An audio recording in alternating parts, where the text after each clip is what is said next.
Hey Stoners, welcome to another edition of Sticks and Stones. I am your host, Brent Elrod, coming to you from the cozy confines here on the patio at the No Shoes Bar and Grill, deep in the heart of the Republic of Texas.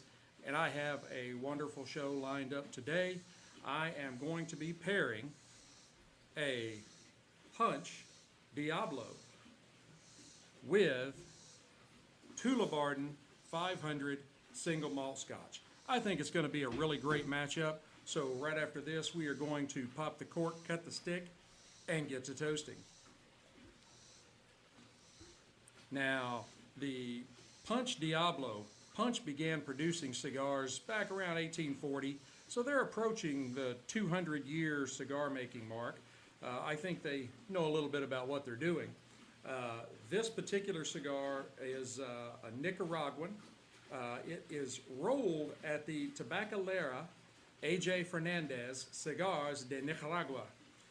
The filler is Honduran and Nicaraguan. The binder is a USA Connecticut broadleaf. And the wrapper is an Ecuadorian Sumatra Oscuro. This particular stick is 5 1/4 by 54 on the ring gauge, so kind of a Robusto extra, and it MSRP's around $8 a stick or so. Now, visually, this stick is a really dark brown that comes from the Oscuro leaf. Let me get my good eyes on here. It has invisible seams, minimal veining, not a decent amount of tooth on it, and it is solidly packed with a firm feel, but it does have some give in it. So I think it's rolled just right. Now on the nose,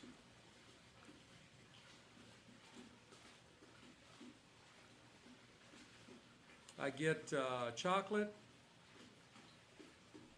leather,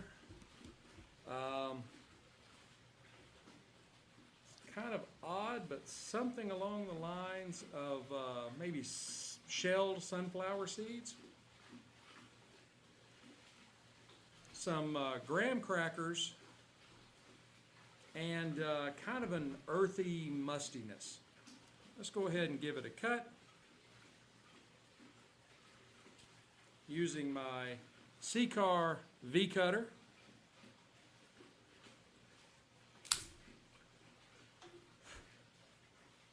A beautiful cut. Now on the cold draw,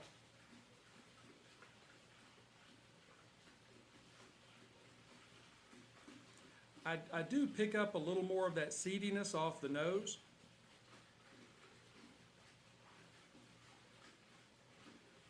I get some cocoa and some cedar and kind of a little bit of raisiny sweetness. That's a pretty good stick. All right, Tullabardine 500 sherry cask finish. Tullabardine actually began as a beer distillery back in 1488 or so. They were brewing beer, and around this time, King James IV of Scotland stopped by to purchase some beer from the local brewery as he was on his way to his coronation. I mean, really, who doesn't want to stop and get a roadie on the way to their coronation? I mean, I understand it, all right? And he was so impressed with the quality of the beer that he gave them a charter. And in 1503, he granted the charter, and they were officially brewing beer, I guess in his name is how it goes. Something like that, you know. Well, fast forward about 400 years, and in 1947, William Delma Evans converted the brewery into a distillery and started producing Scotch, and Tullabardine single malt Scotch is born. Wonderful. They are probably not very well known. I just kind of stumbled up on them here a while back. I have done a review of their 12-year, and it was really good. But this is a Highland Scotch, and 1488, they have a very long and illustrious history. Now, for the 500 sherry finish, it is matured for an undisclosed period of time in first fill bourbon casks. Then it is transferred into 500 liter, that's where the name comes from, Pedro Jimenez sherry butts for 1 year. So officially, this is a non-age statement Scotch. Now it's 100% malted barley, 43% ABV, so 86 proof. Let's glass up a little bit of it here.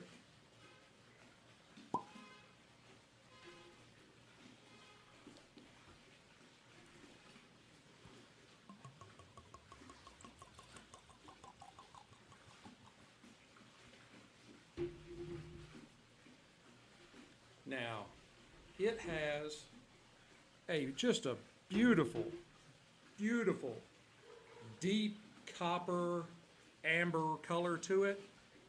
It's probably one of the best looking scotches I think I've ever seen. That is just a really beautiful color. It's got good legs to it, good cling on the glass, on the nose.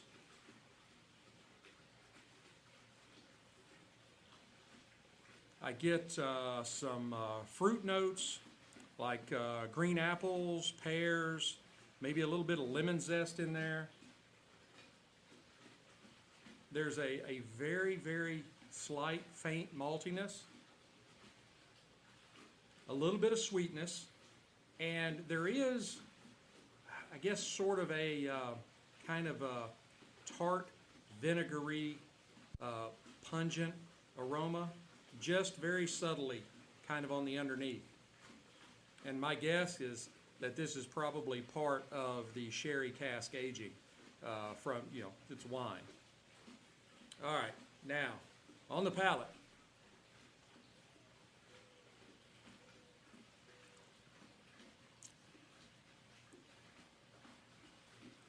I pick up honey, malt, maybe a little bit of vanilla, and I do get quite a bit of spice toward the back part of my tongue.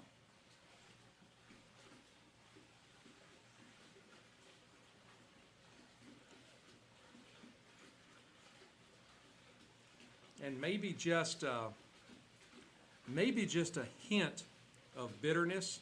Again, like with in the nose, it's probably part of the sherry cask aging. Now, let's go ahead and fire up our stick and see how these go together.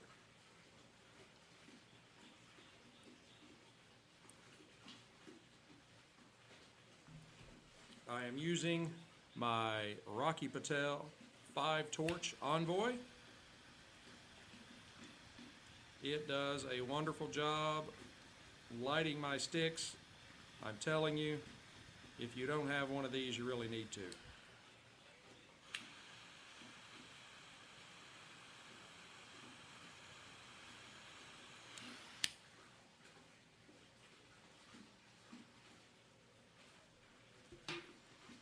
That has got a really, really good smoke production coming off of it.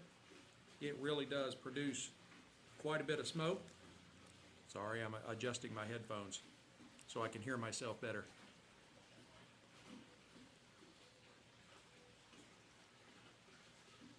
Just a really nice velvety smoke.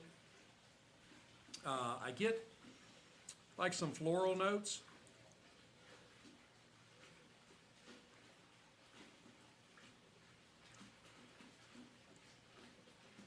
a little bit of vanilla, maybe something along the lines of buttered toast. I get some cedar in there.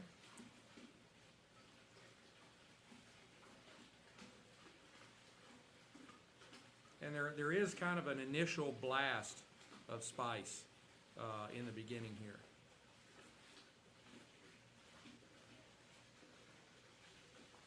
I don't know, I'm just totally entranced by this smoke. It's wonderful.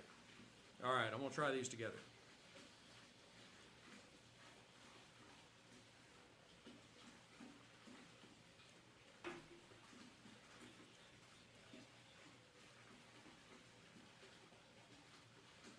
They are really going pretty good together. I'm a little shocked and dismayed.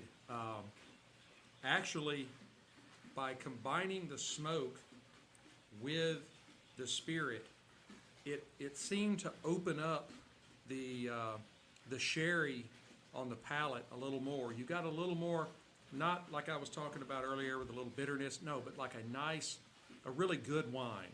It's not bitter, it's not harsh, and that wasn't there before. And so this is really an intriguing coming together here. So I'm going to burn this down to the halfway mark, and then I will come back and give you an update. Hey Stoners, I am back. Here at the half, this pairing is just chugging right along very smoothly. The stick has had some changes. It has pulled back a bit and offered in some notes of like maple syrup and caramel. The Tullabardine 500 continues to pair very well with it. The sweetness and kind of fruitiness has really gone together well. The stick is burning, I mean, almost razor sharp burn line around this stick. I'm actually really impressed. I kind of thought that one of these might let me down, but so far they are doing very, very well. I am going to go ahead and burn this down to the band, and then we will come back and give you my final thoughts. Hey Stoners, I am back. We are down to the band and the glass is empty. This stick morphed again in the final half with that spice initially fading out, and in the beginning of the last half it returned, but in the form of like baking spice. And this coupled with the creamy, sweet fruitiness that was on the initial palate really paired very well. And the Tullabardine, I'm pretty impressed with it. You know, it is a budget Scotch.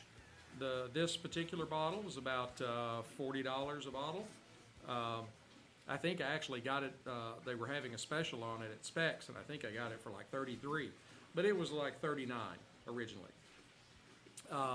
And it is good. I think, personally, that the Tullabardine 12-year is better, but that's just my palate. You might try them both and really love the 500 over the 12-year. I think, just from my research on this particular offering, that it is the fact that it is a non-age statement.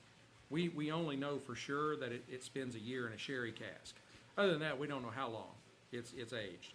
Johnny Walker Red Label is only aged like 3 years.